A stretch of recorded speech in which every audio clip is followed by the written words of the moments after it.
into another edition of Outside the Shop with me, your host, Daryl D. Lane, as always, where I get to talk about everything that I normally don't get the chance to talk about in my regular sports podcast, Barbershop Sports Talk, which you guys can all find on Spotify, Google Podcasts, Apple Podcasts, iHeartRadio, SoundCloud, Pandora, or wherever you get your podcasts from. Special shout out to everybody who's tuning in via YouTube, live stream, Facebook uh, Live, and Twitter/Periscope.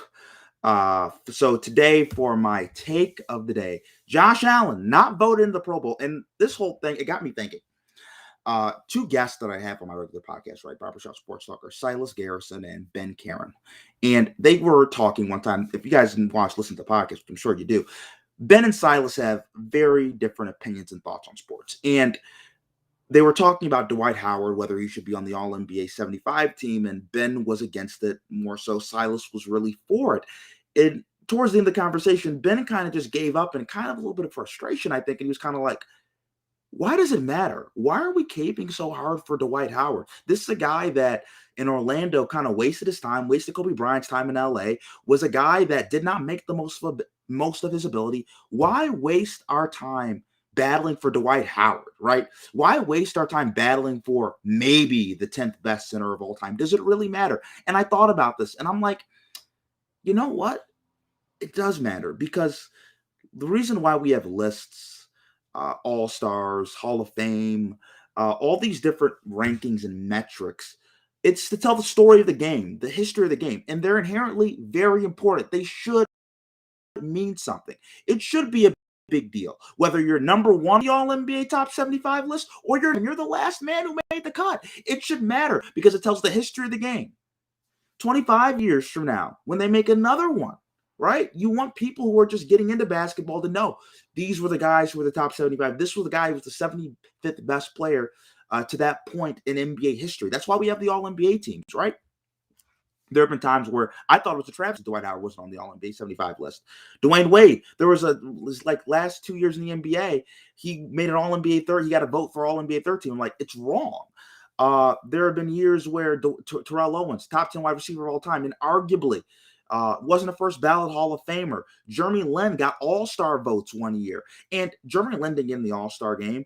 Dwayne Wade wasn't on the All-NBA third team, but the fact is that people would vote and people would kind of use a system that is used to tell the story of the game for the wrong reasons. It's just wrong, and we shouldn't accept, right? And this goes in the Josh Allen thing. I know people might not care about Josh Allen because number one was Patrick Mahomes in the Pro Bowl voting. Number two was Justin Herbert. Number three was Lamar Jackson. He should have been number three ahead of Lamar Jackson. And you might say, oh, it doesn't matter. 3 versus not on it. Who cares? Well, it matters because 20 years from now, when Josh Allen is retired and we're telling his story as a Buffalo Bill, as a franchise quarterback, like how many Pro Bowls? That's some of the things they mention. They mention your Pro Bowls. They mention your passing records. They mention your All Pros. All those things matter. They do. They really do. And Josh Allen was better than Lamar Jackson this year. Lamar Jackson has 16 touchdowns to 13 interceptions. Yes, he's a great runner. But Josh Allen has 31 touchdowns? The Buffalo Bills play through him in the passing game. He's just been playing better than Lamar. And Lamar's been out the last month of the NFL season. It tells the history of the game, and we should take it with more responsibility than we do. And I do want to say this about Josh, right?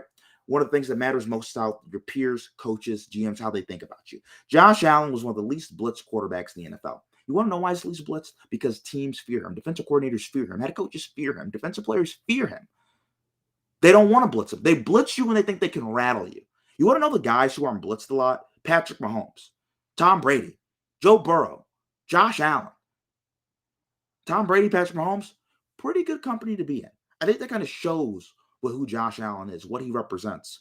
Josh Allen this year, 30 completions this year were 20-plus yard throws. That's the most among all quarterbacks in the NFL, more than Tom Brady, more than Patrick Mahomes, more than Justin Herbert, more than Kyler Murray, more than all of them.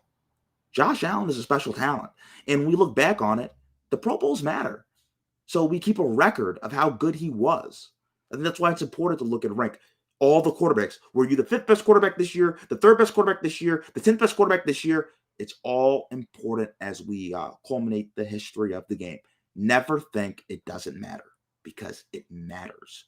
And that's all we have for my take of the day. Have a Merry Christmas, everybody, and God bless.